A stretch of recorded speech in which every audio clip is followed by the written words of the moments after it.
आयशा मंजिल जाना है। 150 रुपये होंगे बहन। भाई सलीम मंजिल नहीं जाना, आयशा मंजिल जाना है। बहन आज CNG बंद है, वरना मैं 100 रुपये में आपको छोड़ देता। 150 रुपये होंगे, आगे आपने जाना है तो आपकी मर्जी। अच्छा चले ठीक है।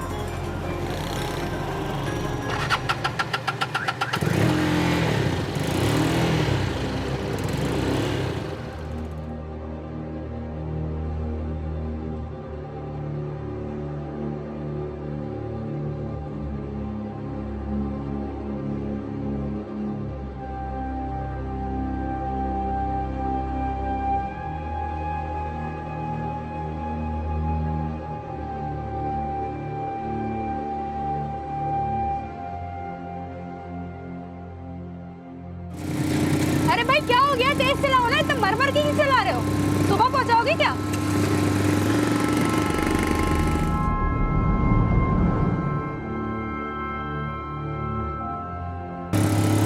अरे अरे भाई क्या कर रहे हैं आप?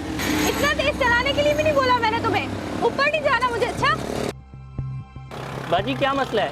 पहले फैसला कर लें कि रिक्शा कैसे चलाना है। अगर मैं तेज चलाता हूँ तो आप कह रही हैं स्लो चला लो, अगर मैं स्लो चलाता हूँ तो आप कह रही हैं तेज चला लें। अच्छा चलो, सही तरह चलाओ।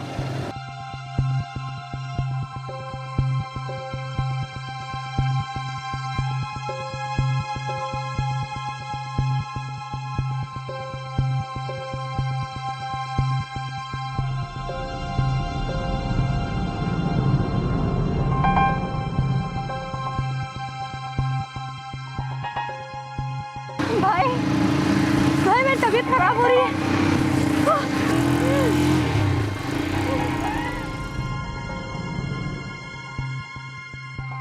आप बेफिक्र होकर उल्टी कर लें, कोई ऐसा मसला नहीं है, रिक्शा धुल जाएगा। भाई भाई मेरी तबीयत खराब हो रही है, यहाँ पास में कोई हॉस्पिटल है? जी बाजी आप परेशान नहीं होए, मैं देखता हूँ।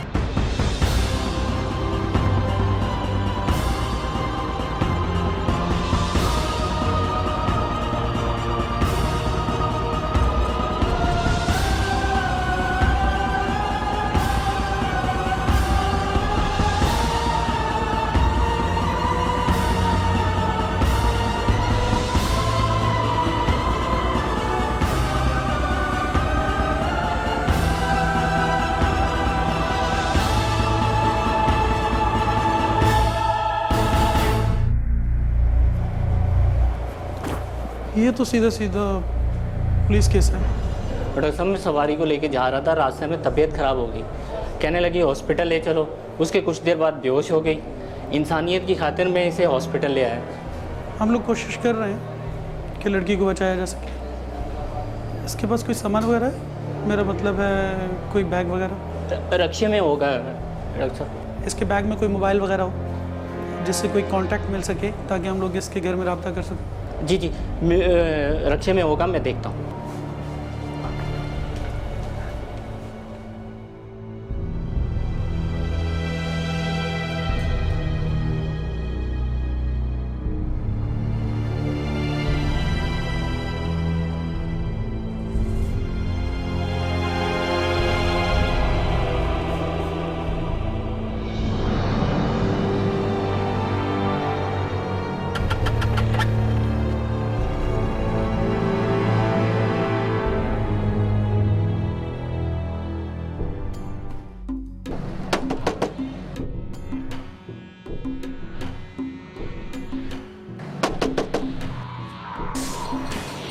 आती हूँ।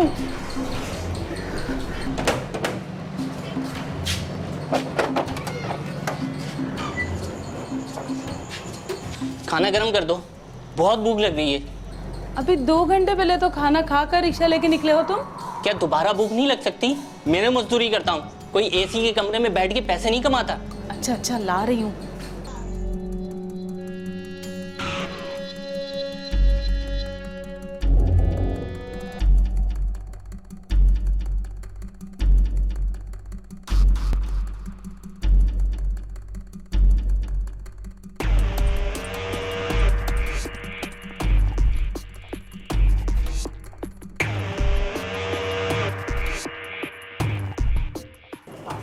अरे यार, ये मेकअप का सामान और लिपस्टिक।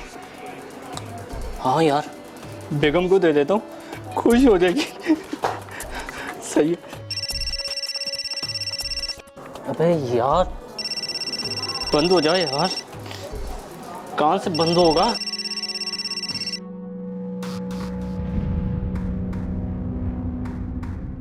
कहाँ रह गए हो यार साइमा?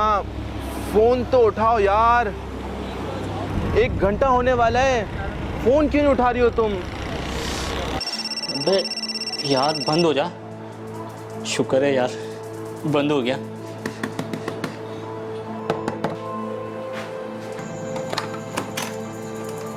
क्या हो गया? दरवाजा क्यों नहीं खोल रहे थे? सब ठीक है ना? हाँ हाँ हाँ हाँ, सब ठीक है, कोई ऐसी बात नहीं है। अच्छा चलो खाना खा लो। इतनी जल्दी गर्म भी कर लिया तुमने? 2 मिनट लगते हैं खाना गर्म होने में, और कब से तो मैं दरवाजा पीट रही हूँ। अच्छा ना, इसमें गुस्सा होने की क्या बात है? अच्छा चलो। अच्छा चलो। चलो।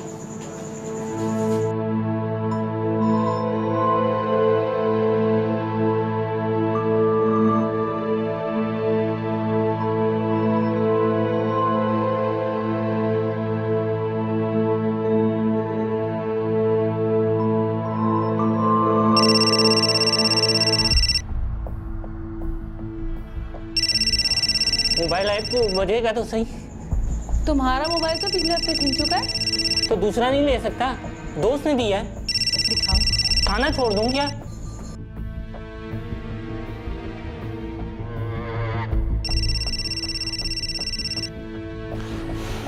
साइमा, फोन क्यों नहीं उठा रही है?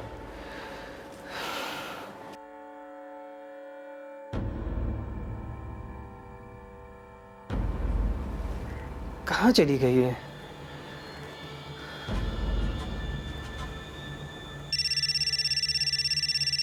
पानी पी चुके तो फोन उठा लो, 10 मिनट से बज रहा है। किसका है? मुझे क्या पता? अरे तो फोन उठा के पूछो ना। अभी नहीं उठा सकता, जिस दोस्त ने मोबाइल दिया है उसकी सिम लगी हुई है, और ये सारे के सारे फोन उसी के आ रहे हैं। तो क्या सिम सभी ने मोबाइल दे दिया तुमको? हाँ, सिम निकालना भूल गया, कल मिलेगा तो वापस कर दूंगा। इतनी अकल है मुझ में कि किसी दूसरे का नंबर इस्तेमाल नहीं करते। हाँ, अंदाजा है मुझे। और कितना इंतजार करना पड़ेगा? फोन तो उठा लो यार, अब तक तो हम शहर से ही बाहर निकल चुके होते। क्या कर रहे हैं यार ये?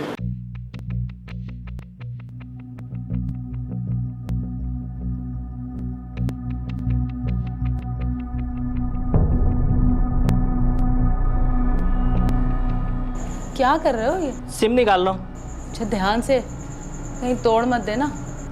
कैसे खुलेगा यार? जब नहीं खुल रहा तो जबरदस्ती ना करो ना। वैसे किस दोस्त ने दिया तुम्हें ये फोन? और अगर हो सके तो उसकी सिम अभी वापस कराओ। रात का 1 बजने वाला है, इस वक्त तो उठा दूं जाके बेचारे को और कहूँ तुम्हारी सिम वापस करनी है। तो फिर मोबाइल में ही लगे रहने दो ना, सुबह दे आना। अभी 3 घंटे पहले गए थे ना तुम, तुम्हारा मूड बहुत अच्छा था। अब पता नहीं क्यों आग बगोला हो जा रहे हो। तुम जानती हो ऐसे सवालात से मुझे चिढ़ होती है, तुम हर बात की खाल उतारती हो। अच्छा बाबा, नहीं करती सवाल। अच्छा एक आखिरी सवाल, ये तो बताओ तुम 2 घंटे में क्यों वापस आ गए? तुम तो कह रहे थे कि कल रक्षा मालिक को महीने भर का किराया देना है, तो रात भर में कमा लोगे पैसे?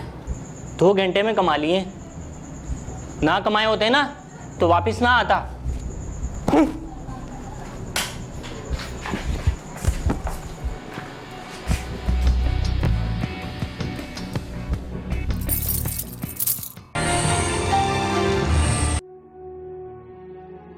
इंस्पेक्टर साहब प्लीज़, साइमा मेरी इकलौती बहन है और माँ बाप के बाद मैंने उसको अपनी औलाद की तरह पाला है। आप इत्मीनान रखिए काशिफ साहब, हम पूरी कोशिश करेंगे कि साइमा का जल्द से जल्द पता लगाया जा सके। अच्छा, आप कह रहे हैं कि जब कल रात साइमा आप और आपकी वाइफ के साथ खाना खा रही थी तो उसका बिहेव बिल्कुल नॉर्मल था?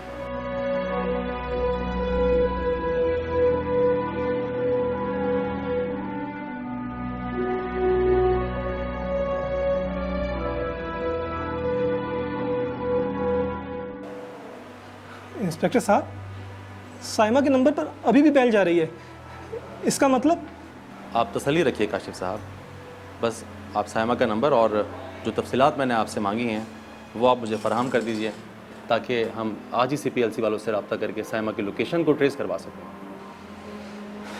जी थैंक यू।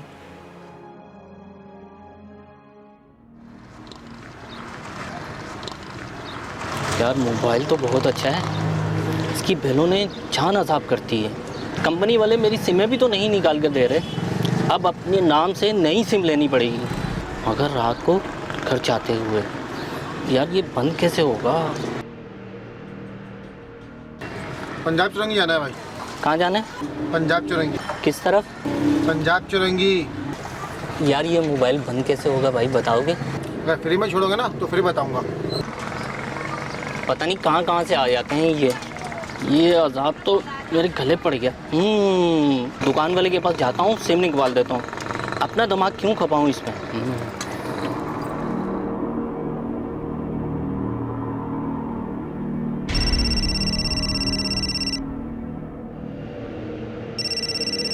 बार बार बज रहा है ये फ़ोन।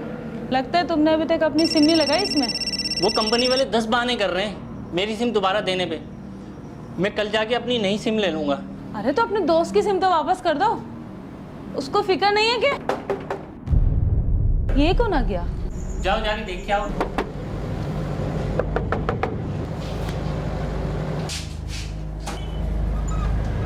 जी police. Police? Jahangir number dial करो।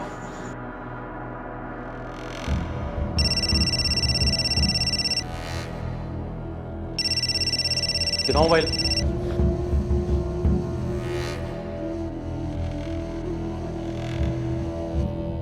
यही है हसीब। जहांगीर गिरफ्तार करो इसको। साहब गलती होगी साहब, साहब गलती होगी साहब, गलती होगी साहब। इंस्पेक्टर साहब क्या किया है शाकिर ने? क्या किया है उसने? वो तो शाकिर तुम्हें खुद बताएगा क्या किया उसने। हटो रास्ते से।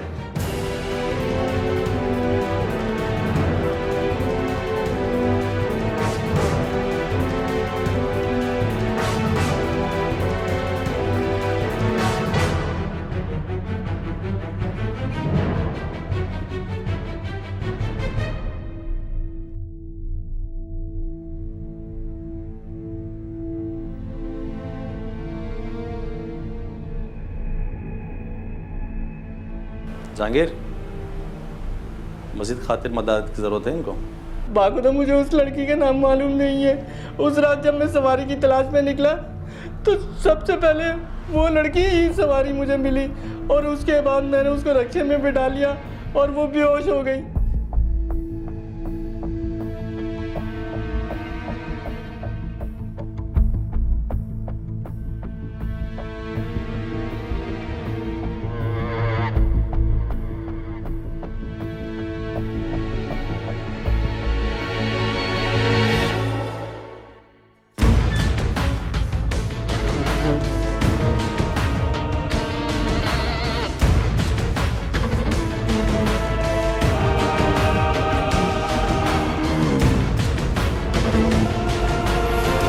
मैं इस नियत से उसे हॉस्पिटल लेके पहुंचा कि उसकी जान बच जाए, लेकिन पर्स में रखे उसके पैसे देख के मेरे मन में लालच आ गया। यही सच था जो मैंने आपको बता दिया। उस लड़की की कोई भी चीज़ अभी तक मैंने इस्तेमाल नहीं की। उसका बैग, सब सामान मेरी अलमारी में रखा हुआ है। अभी तुम मेरे साथ अस्पताल चलोगे जहाँ तुमने इस लड़की को छोड़ा था। उसके बाद पूरी रात थाने में गुजारोगे, फिर फैसला होगा कि तुम्हें घर जाना है या। साहब उठो। साहब गलती है। लड़की की मौत जहर की वजह से हुई है, इसीलिए मैंने इन्हें कहा था सीधा सीधा पुलिस केस है। लड़की के घर वालों से रब्ता करने की कोशिश करें। ये गए और फिर वापस नहीं आए। बहुत कोशिशों के बाद हम उस लड़की को, जिसका नाम आपने सामा बताया था, बचा नहीं सके। जब कोई सुराग ना मिला और किसी ने हॉस्पिटल में रब्ता नहीं किया तो हमने डेड बॉडी ईदी सेंटर भिजवा दी। शुक्रिया डॉक्टर साहब। मुझे आपसे पोस्टमार्टम रिपोर्ट चाहिए होंगी।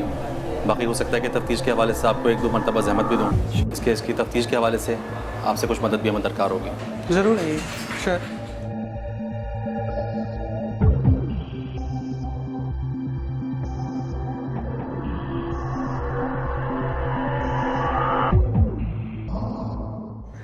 उस लड़की की तमाम चीज़ें इसी बैग में हैं। ठीक है, तुम्हारी बात पर यकीन करके तो मैं छोड़ देता हूँ, लेकिन अगर इतनी सी भी होशियारी दिखाने की कोशिश की या ज़रा सी भी ऊंच नीच हुई तो तुम्हें जेल की सलाखों के पीछे से कोई नहीं निकाल सकेगा, समझे तुम?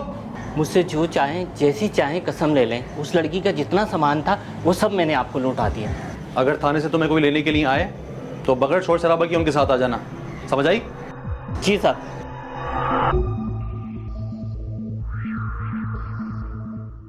अब हो गया ना, घर तो वापस आ गया ना?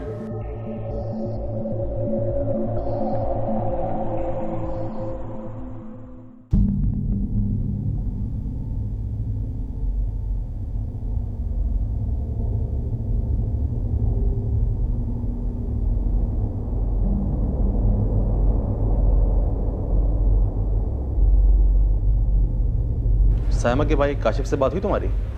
जी मैंने उन्हें तफसील तो नहीं बताई, बस इतना कहा है कि आप उनसे मिलना चाहते हैं। उनको अभी फ़ोन करो और बता दो कि मुझे किसी अर्जेंट मीटिंग में जाना पड़ा है, तो आज मुलाकात नहीं हो सकेगी उनसे।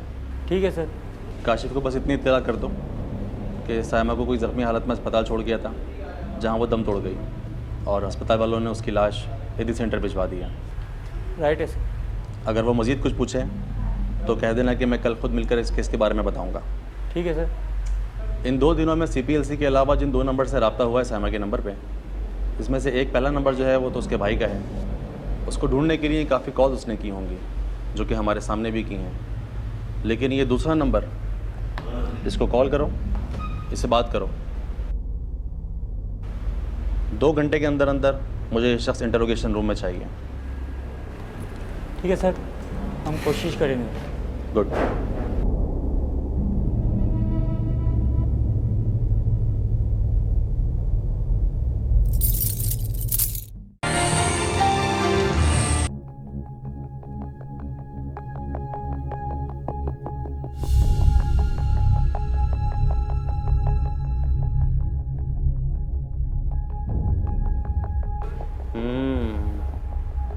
क्या नाम है तुम्हारा?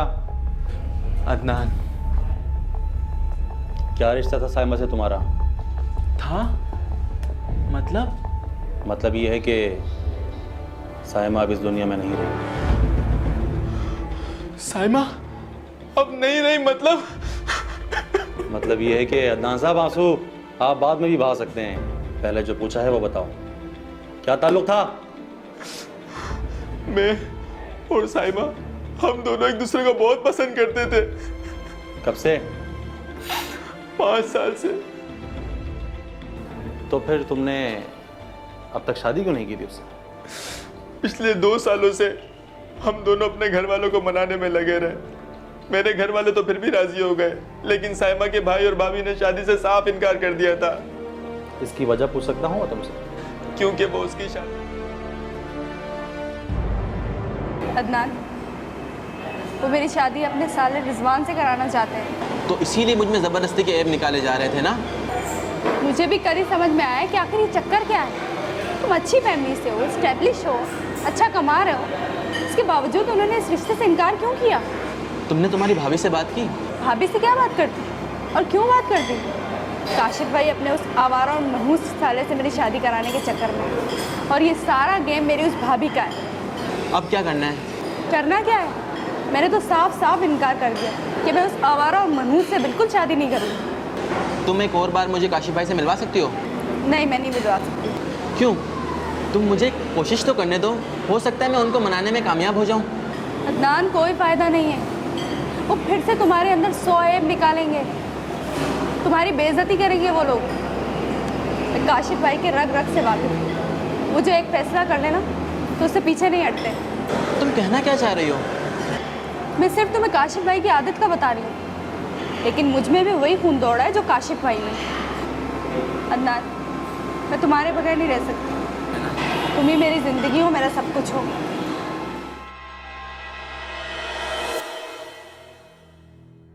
सायमा अपनी जगह खड़ी रही। उसने काशिफ भाई के साले से शादी करने से साफ इनकार कर दिया था, जिसकी वजह से काशिफ भाई और सायमा में दिन रात झगड़ा रहता। सायमा सिर्फ फ़ोन पर मुझी से राब्ते में रहती।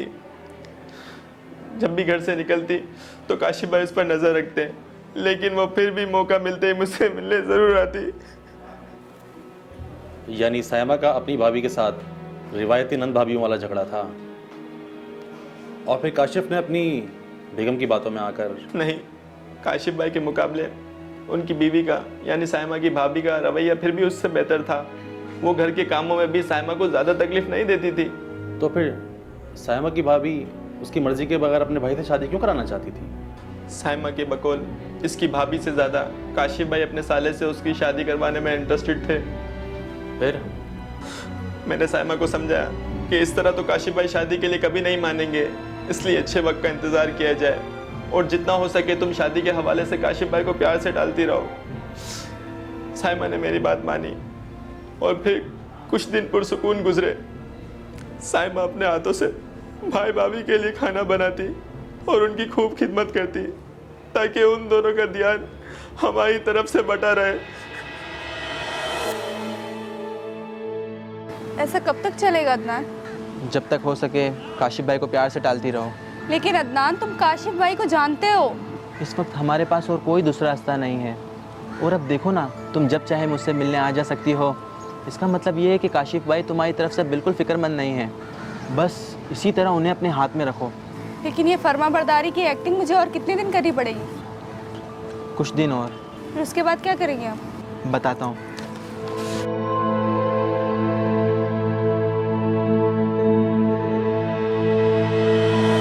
सायमा से जुदाई का तस्वुर भी नहीं कर सकता था मैं। सायमा ने मेरी हर बात मानी। वहाँ काशिफ भाई से झगड़ा ख़त्म किया। भाभी के साथ तो उसका रवैया पहले भी इतना ख़राब ना था, लेकिन मज़ीद उसमें बेहतरी आ गई। सायमा के इसी रवैये ने काम कर दिखाया। सायमा को 1 घंटे के लिए भी कभी काशिफ भाई घर से बाहर रहने नहीं देते थे, हर वक्त उस पर नज़र रखते। अब सायमा पर उनका एतमाद बहाल होने लगा और वो वक्त भी आया जब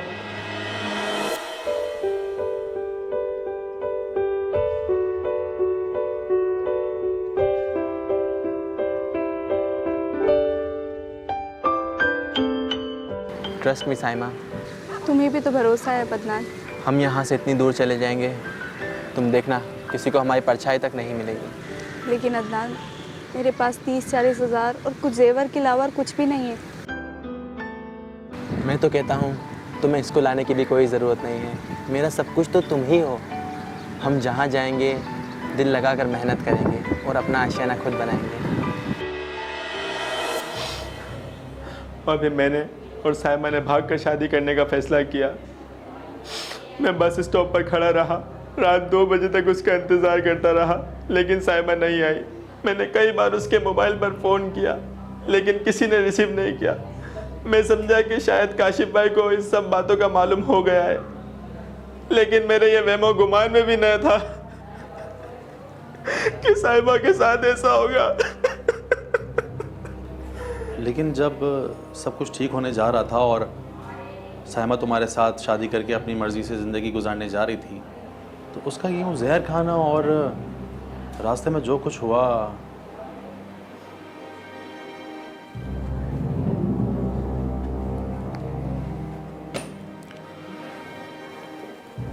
काशिफ साहब, मैंने आपसे पहले भी पूछा था कि उस रात जब सायमा आप और आपकी वाइफ के साथ खाना खा रही थी तो वो बिल्कुल ठीक थी?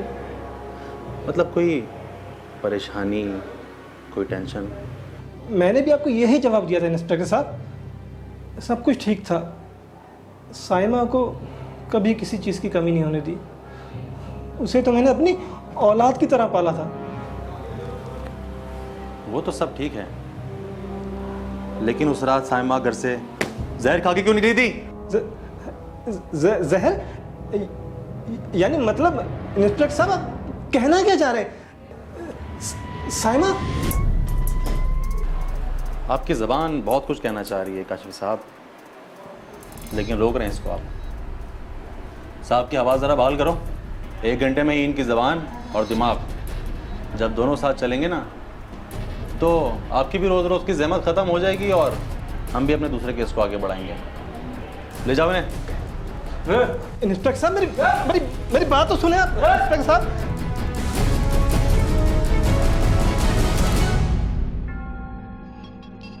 शुरू हो जाओ भाई।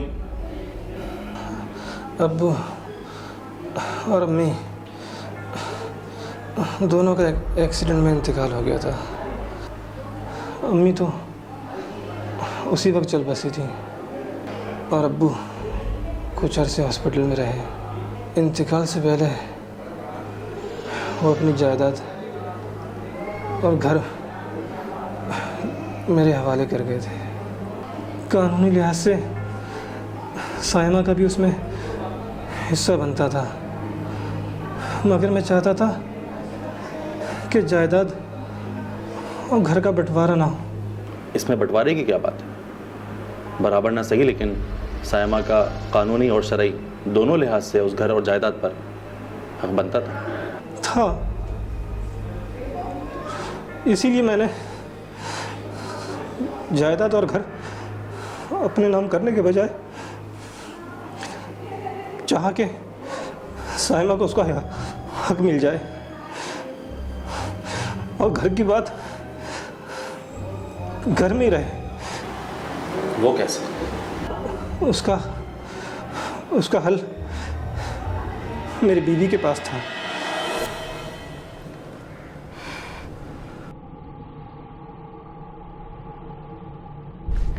काशिफ, अब तो एक ही हल है इस बात का। क्या? रिजवान भाई। रिजवान भाई? हम साइमा की शादी रिजवान भाई से करा देते हैं, और रिजवान भाई के पास सब कुछ अपना तो है, और वो साइमा को पसंद भी करते हैं। लेकिन रिजवान भाई और साइमा की उम्र में फ़र्क? उम्र में फ़र्क से क्या होता है काशिफ? आप समझ रहे हैं ना मैं क्या कहना चाह रही हूँ? और वैसे भी साइमा की शादी के बाद जो कुछ भी है सब रिजवान भाई का ही तो होगा, यानी कि हमारा घर की बात घर में भी रह जाएगी और साइमा अपने घर की भी हो जाएगी। तो तुम समझती हो कि साइमा इस रिश्ते से मान जाएगी? मानना पड़ेगा उसे। अगर हम मेहनत करेंगे तो मानना पड़ेगा।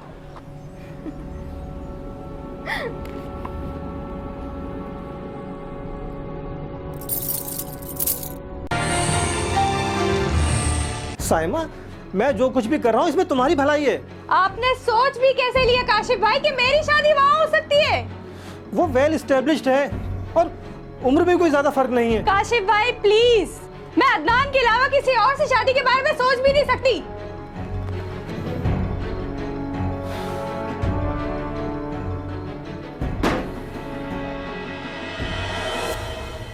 साइमा मुझे पहले भी अदनान से मिलवा चुकी थी, लेकिन मुझे अंदाज़ा नहीं था कि वो अदनान के खातिर मुझसे इतनी बागी हो जाएगी। उसने साफ साफ इस रिश्ते से इनकार कर दिया था और मैंने भी बड़े भाई होने का फ़ायदा उठाते हुए उस पर पाबंदियाँ लगाना शुरू कर दी। उसका घर से निकलना बंद कर दिया और अदनान को भी धमकियाँ दिलवाई, लेकिन साइमा पीछे हटने वाली नहीं थी।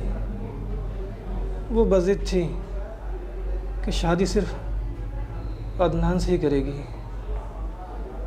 फिर एक रोज़ मेरी बीवी ने इस मसले का दूसरा रास्ता निकाला। काशिफ, कभी कभार कहावतें उल्टी भी हो जाती हैं। अब घी टेढ़ी उंगली से नहीं निकल रहा तो उंगली को सीधी कर लीजिए। लेकिन साइमा बच्ची नहीं है।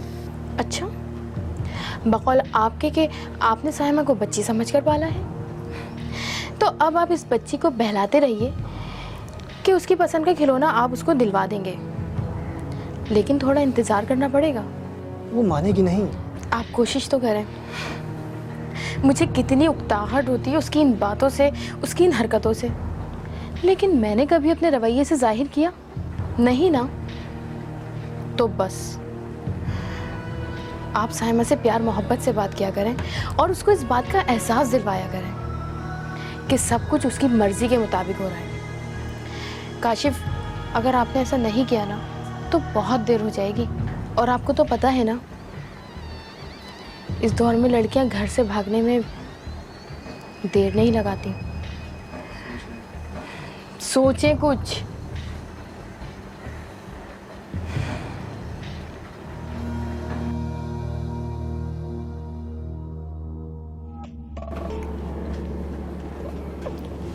साइमा, तुम्हारे कुछ पेपर्स रह गए थे मास्टर्स के, और तुमने तो इस साल देने का प्लान किया था। अरे भी ऐसा करो, तुम कल परसों यूनिवर्सिटी चली जाओ, कहीं डेट ना निकल जाए। जी? इसमें इतनी हैरानगी कौन सी बात है? देखो साइमा, अम्मी अब्बू के बाद तुम्हारी सारी जिम्मेदारी अब मेरे ही कंधों पर है, इसलिए मैं तुम्हारे बारे में सोच समझकर फैसला करता हूँ। और कल रात ही तुम्हारी भाभी से इस बारे में बात हुई है और हमने फैसला किया है, ज़िंदगी तुम्हारी है, जैसे तुम चाहोगी वैसे ही होगा। लेकिन हर काम अपने वक्त पर ही अच्छा लगता है। हमें अदनान को परखने में कुछ वक्त चाहिए होगा। तुम समझ रही हो ना साइमा? जी जी भाई, थैंक यू। देखो भाई साइमा, तुम्हें मैंने कितनी बार कहा है, तुम मुझे अपनी भाभी नहीं बल्कि अपनी बड़ी बहन समझा करो। अब मैं उन भाभियों में से तो हूँ नहीं जो अपने भाइयों की शादी की खातिर अपने नंदों की कुर्बानियाँ देता है। समझ रही हो ना तुम? जी भाभी, थैंक यू सो मच भाभी। चलो खाना खाओ।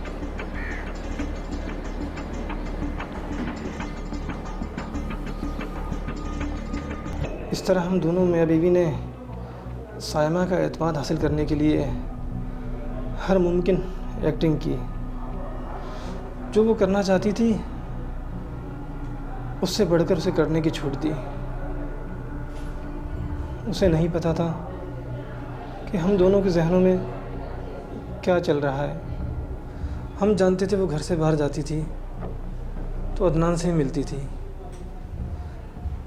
मैंने अपने तौर पर मुख्तलिफ़ ज़रियों से अदनान को साइमा से दूर रखने की पूरी कोशिश की, मगर वो भी अपनी धुन का पक्का था। वक्त गुज़रता गया, हमारा कोई भी तीर निशाने पे नहीं लग रहा था। मेरे सर पर दौलत का इतना भूत सवार था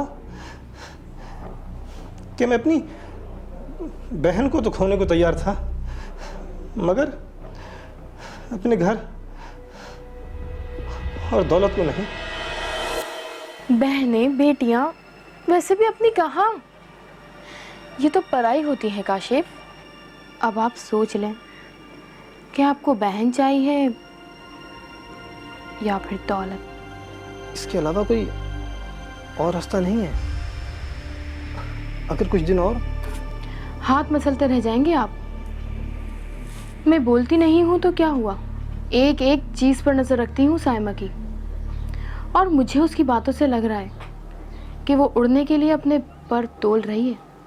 मगर उसे जहर दिया तो पुलिस, मेरा मतलब है कि मैंने सोच लिया है, साइमा के जहर खाने के बाद हम उसकी लाश को ठिकाने लगा देंगे या फिर किसी नदी में बहा देंगे, और अगले दिन जाके पुलिस में रिपोर्ट दर्ज करवा देंगे कि साइमा अपने यार के साथ घर से भाग गई। इसी तरह साइमा का किस्सा भी ख़त्म हो जाएगा और पुलिस को कोई सबूत भी नहीं मिलेगा। अब घर से भागने के बाद साइमा के साथ क्या हुआ क्या नहीं हुआ हमें थोड़ी मालूम। हमने तो पुलिस में उसके भागने की रिपोर्ट दर्ज करवा दी थी ना, समझ रहे हैं ना आप?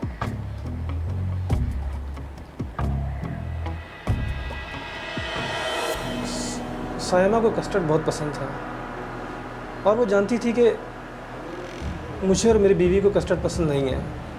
उस रात हमने कस्टर्ड में जहर मिलाकर साइमा को दिया और हम अपने कमरे में चले गए। आधे घंटे के बाद इस जहन के साथ कमरे में आए कि वहाँ साइमा की लाश होगी, लेकिन वहाँ साइमा नहीं थी। क्योंकि साइमा ने अदनान के साथ उसी रात भागकर शादी करने का फैसला किया। साइमा का तमाम सामान पैक था। तुम दोनों कमरे में गए, वो अपना सामान लेकर निकली, और दूसरी तरफ अदनान उसका स्टॉप पर इंतज़ार कर रहा था। साइमा की हालत बिगड़ी और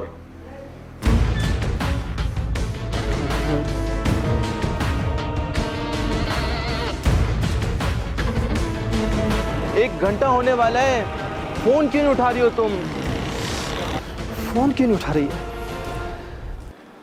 तुम 2 दिन तक साइमा को फ़ोन करते रहे कि आखिर वो जहर खाकर गायब कहाँ हो गई?